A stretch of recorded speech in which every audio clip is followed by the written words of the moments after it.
tardes. En esta ocasión pues voy a explicar sobre a seguir el procedimiento de lo que tiene que llevar en sí una hipótesis para llegar a saber los resultados estadísticamente.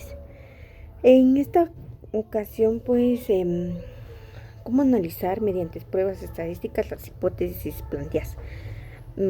Puede ser análisis estadístico inferencial, estudios correlacionales y explicativos.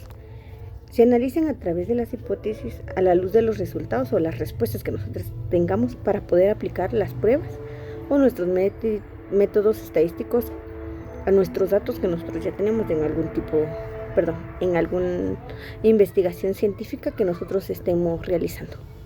De la estadística inferencial, de la muestra a la población, pues normalmente o casi los datos casi siempre se recolectan de una muestra y al analizarlos se producen resultados estadísticos que se denominan estadígrafos.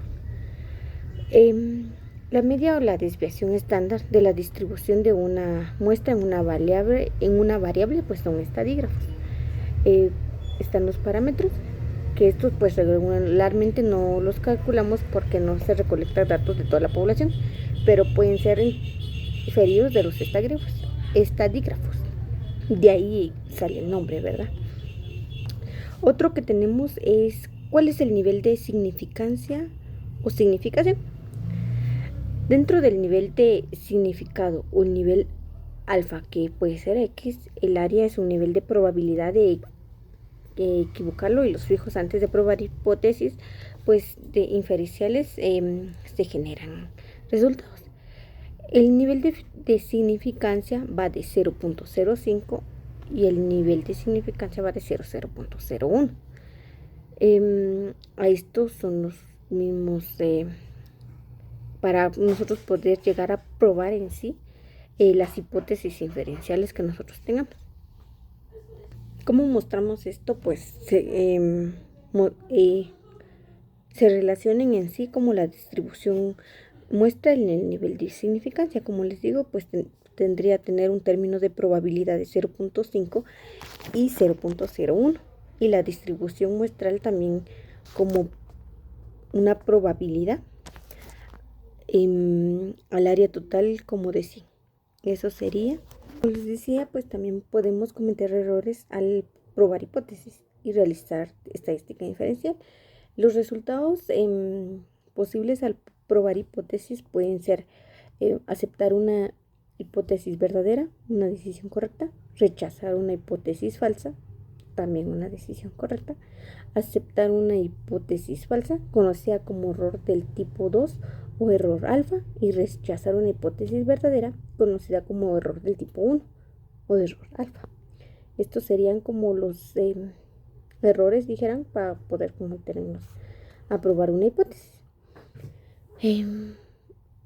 Todos los tipos de errores pues son indispensables. Sin embargo, puede reducirse sustancialmente a la posibilidad de que se presenten mediante muestras probabilísticas representadas o inspecciones cuidadosas de los datos. Y pues también tenemos que tener una selección de las pruebas estadísticas ya apropiadas, ¿verdad?, para tener así el mayor conocimiento de toda la población que se esté realizando. En una prueba de hipótesis pues tenemos para un análisis estadístico tenemos los paramétricos y los no paramétricos. Los paramétricos son como hipótesis o pruebas con variables de intervalo o razón. Y los análisis no paramétricos son como hipótesis o pruebas con variables nominales u ordinales. En este caso, más adelante vamos a hablar de lo que son el R de Pearson, el chi cuadrado, que van nominados entre los paramétricos y los no paramétricos. Más que todo entre las variables de intervalo, razón, nominal u ordinales. Proceso para interpretar una prueba estadística. En este caso, pues analizar estadísticamente es como una opción equivalente en nuestro Excel. Más que todo lo podemos hacer bien. El resultado pues de la prueba, el análisis, como les decía, podría ser la R de Pearson, chi cuadrado y entre otras. La significancia en estadística pues es un resultado o efecto que se considera significativo cuando es improbable que haya sido debido al azar. Esto podría ser. El análisis paramétrico, pues la distribución poblacional de las variantes dependientes normal, el universo tiene una distribución normal. El nivel de medición de variable es por intervalo o razón, como les decía anteriormente, y cuando dos o más poblacionales son estudiadas, tienen una varianza homogénea. Las poblaciones en cuestión poseen una dispersión similar en sus distribuciones. Bueno, en esta ocasión, pues, como les decía, se utilizan los métodos a las pruebas estadísticas paramétricas más útiles, las cuales estas son las más utilizadas, como el coeficiente de correlación de Pearson y regresión lineal, que se basa a través del planteamiento de hipótesis correlacionales y causales. La prueba T son un planteamiento de hipótesis de comparación de dos grupos en sus medias y distribuciones. Otra sería la prueba de contraste en la diferencia de porcentajes y el análisis de varianza unidireccional, como la ANOVA en un sentido, el análisis de varianza factorial y análisis de covarianza igual ANOVA. Estos serían como los métodos que nosotros podemos utilizar, o como las pruebas estadísticas paramétricas que nosotros podemos usar para nuestras hipótesis.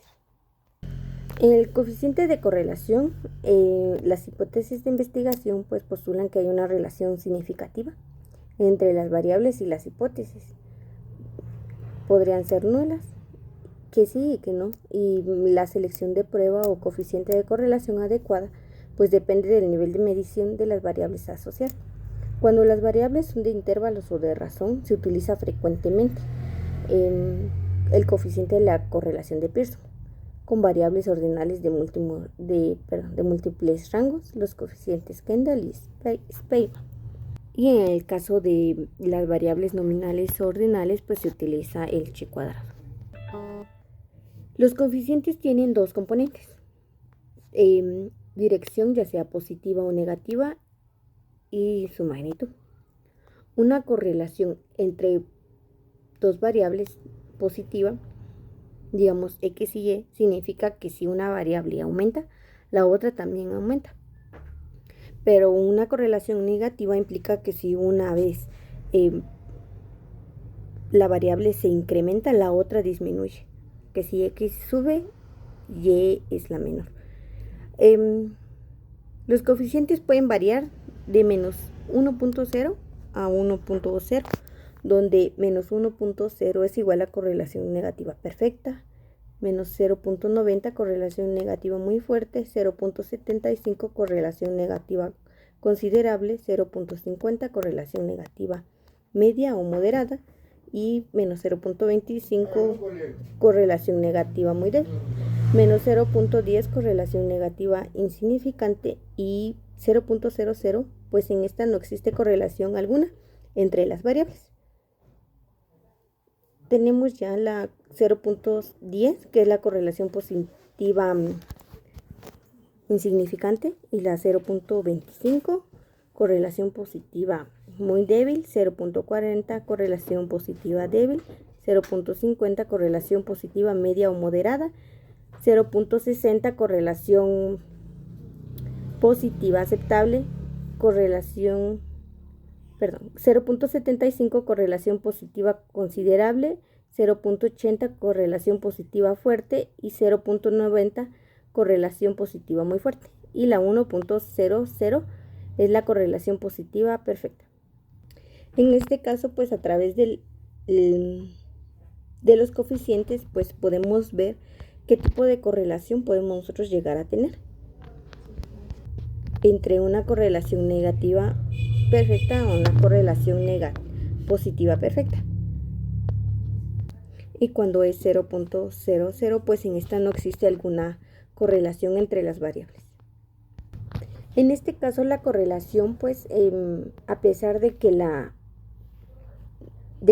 puede existir que entre las dos variables o las dos tengan o las dos cambien o las dos no cambien, o pueden ser que las dos estén ligadas, pero se tiene que aclarar que en este caso pues no quiere decir que una variable sea la causa de la otra. Como el coeficiente de correlación de Pearson es una prueba estadística para analizar la relación entre dos variables medidas en un nivel de intervalos o de razón. Se le conoce también como coeficiente producto-momento. Se calcula a través de las puntuaciones obtenidas en una muestra o dos variables. Se simboliza como R. Para una hipótesis a probar correlacional pueden ser dos variables. El signo indica la dirección de la correlación, ya sea que ésta sea positiva o negativa, y el valor numérico, la magnitud de la correlación. R es el valor del coeficiente y P la significancia y N el número de casos correlacionados. Cuando el coeficiente de R de Pearson se eleva al cuadrado R al cuadrado, se obtiene el coeficiente de determinación. En este caso pues se manejan las variables como independiente y dependiente, X y Y. Esto solo es para un efecto teórico, pero esta prueba pues no evalúa causalidad, solo correlación. Cuando vamos a considerar que es significativamente, pues tiene que ser de 0.30. Por encima de que sea negativa o positiva, eso significa que están correlacionados la variable. Aunque nuestro número pues esté muy cerca, también lo vamos a considerar porque se aproxima. Más sin embargo, si es 0.10 o 0.5, pues en este caso ya no se considera. Más sin embargo, si es significante cuando es de 0.30, ya sea que sea negativa o positiva, pues en la correlación, pues esto es que sí están correlacionados las variables. En niveles de medición, pues tenemos lo que es nominal, ordinal, intervalo de razón. En este caso, pues los datos, como el nominal, en este caso, pues los datos solo se clasifican sin jerarquía, solo categorías, como nombres, religiones, género. En lo ordinal, pues los datos sí pueden ordenarse, como número de lista, puntuaciones en escala, rubros salariales, y en este caso pues no hay intervalos iguales. En intervalo pues existe una diferencia significativa entre los valores, lo que permite que los intervalos sin un cero absoluto, como la temperatura, la talla, los datos agrupados, en este caso pues entran lo que son entra lo que es el R de Pearson y la razón, que es casi lo mismo que de intervalo, solo que si hay un punto de partida, un cero absoluto, no de número de hijos, venta, consumo de una farmacia. En este caso aquí entra lo que es el chi cuadrado. Y como les decía al principio, pues tenemos los tipos de pruebas, que son las paramétricas y las no paramétricas. Las paramétricas pues piden más requisitos y son más confiables. Ejemplo, la normalidad, intervalos, varianza homogénea, y los no paramétricas pues no requieren niveles de medición hasta intervalos, ni distribución normal o varianza homogénea, solo que son menos fiables. En este caso pues esto sería lo que es el R de Pearson, ya que es una prueba estadística para analizar la relación que tienen dos variables medidas en un nivel de intervalo o de razón, dependiendo cuál es de nuestro fenómeno de estudio al que nosotros vayamos a investigar, para saber cuál es el efecto que nuestra hipótesis de investigación puede tener en algún resultado que nosotros estemos realizando. Muchas gracias.